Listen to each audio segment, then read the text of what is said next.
ഇത് എങ്ങനെയാണ് താഴേക്ക് ഇറങ്ങിയത് എന്ന കാര്യത്തിൽ ഒരു വ്യക്തതയില്ല. പക്ഷേ എങ്ങനെ വന്നു കഴിഞ്ഞാലും ഈ പറയുന്ന പോലെ കിണറ്റിനകത്ത് തളാപ്പ് ഭാഗത്ത് തന്നെയാണ്. നേരത്തെ DCC ഓഫീസിൽ കണ്ടിരുന്നു, അവിടെ നിന്ന് ഓടി രക്ഷപ്പെടാൻ വേണ്ടി ശ്രമിച്ചിരുന്നു എന്ന അതിനുശേഷം ആ സംഭവത്തിന് ശേഷം ഇദ്ദേഹം നാട്ടുകാർ അറിഞ്ഞതും അല്ലെങ്കിൽ ആളുകൾ ഓടി വരുന്നതും ഒക്കെ കണ്ട് ഈ കിണറിൻ്റെ ഭാഗത്തേക്ക് ഇറങ്ങി നിൽക്കുകയായിരുന്നു എന്നുള്ളതാണ് മനസ്സിലാക്കാൻ വേണ്ടി കഴിഞ്ഞത്. എന്തായാലും അതിവിദഗ്ധമായ രീതിയിൽ പോലീസ് അതിനെ പിടികൂടിയിരിക്കുന്നു. അതിനിപ്പോൾ ഈ ട്രെയിനിങ് സെൻറ്ററിലേക്ക്, പോലീസിൻ്റെ ട്രെയിനിങ് സെൻറ്ററിലാണ് ഇപ്പോൾ ഈ പറയുന്ന രീതിയിൽ സിറ്റി പോലീസ് കമ്മീഷണറും DYSP അതുപോലെ തന്നെ SHO ഉൾപ്പെടെയുള്ള പോലീസ് ഉദ്യോഗസ്ഥർ ഇതിൻ്റെ പ്രാഥമികമായിട്ടുള്ള നടപടിക്രമങ്ങളൊക്കെ പൂർത്തിയാക്കുന്നത്.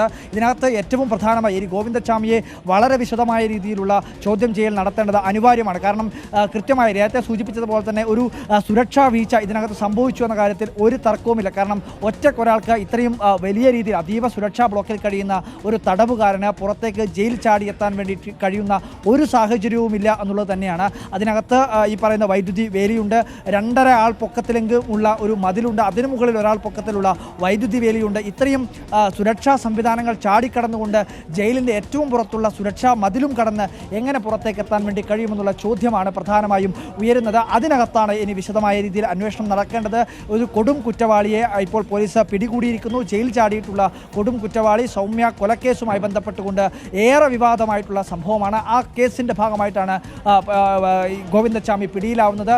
അതിനുശേഷം കണ്ണൂർ സെൻട്രൽ ജയിലിലായിരുന്നു തടവിൽ കഴിയുന്നത്. 10-ാം ബ്ലോക്ക് എന്ന് പറയുന്നതും അതീവ സുരക്ഷാ മേഖലയാണ് ഡോക്ടറിന്. അതായത് ഈ പറയുന്ന 10-ാം ബ്ലോക്കിൽ നിന്നും പുറത്തേക്ക് ഏതെങ്കിലും ഒരു തടവുകാരന് പുറത്തേക്ക് ചാടണമെങ്കിൽ തന്നെ 3 തരത്തിലുള്ള സുരക്ഷാ വേലികൾ ചാടിക്കടന്നു വേണം പുറത്തേക്കെത്താൻ. ഈ 10-ാം ബ്ലോക്ക് തന്നെ ഏകദേശം 1 ആൾ പൊക്കത്തിലുള്ള സുരക്ഷാ വേലിക്കുള്ളിലാണ്. അതെങ്ങനെ ചാടിക്കടന്നു എന്നുള്ളത് അന്വേഷിക്കണം. അവിടെ ജയിലിനകത്ത് ആരുടെയെങ്കിലും സഹായം ലഭിച്ചിട്ടുണ്ടോ, സഹ തടവുകാരന് ഇതിൻ്റെ പറ്റി ഏതെങ്കിലും സൂചനകൾ ഉണ്ടായിരുന്നോ, അദ്ദേഹത്തിന് എന്തെങ്കിലും വിവരങ്ങൾ ഉണ്ടായിരുന്നു എന്ന കാര്യത്തിലെല്ലാം തന്നെ അന്വേഷണം നടക്കേണ്ടതുണ്ട്.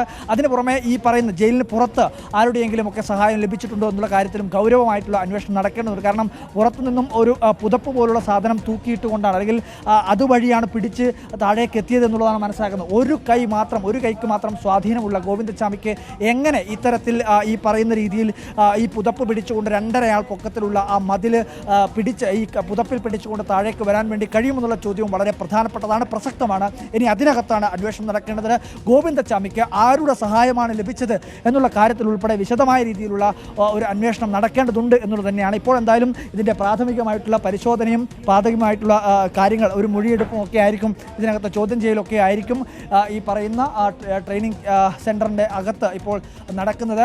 ആ രീതിയിൽ ഇനിയിപ്പോൾ സ്വാഭാവികമായും ടൗൺ പോലീസ് സ്റ്റേഷനിലേക്ക് എത്തിക്കേണ്ടതുണ്ട്. ടൗൺ പോലീസ് സ്റ്റേഷനിൽ എത്തിച്ചതിന് ശേഷമായിരിക്കും ഇതിനകത്ത് ഒരു അന്വേഷണമൊക്കെ നടക്കുക എന്നുള്ളതാണ് മനസ്സിലാക്കുന്നത്. എന്തായാലും സാഹസികമായാണ് പോലീസ് ഈ പ്രതിയെ പിടികൂടിയതെന്ന കാര്യത്തിൽ ഒരു തർക്കവുമില്ല. അതീവ സാഹസികമായാണ് ഈ പ്രതിയെ പോലീസ് പിടികൂടിയിരിക്കുന്നത്.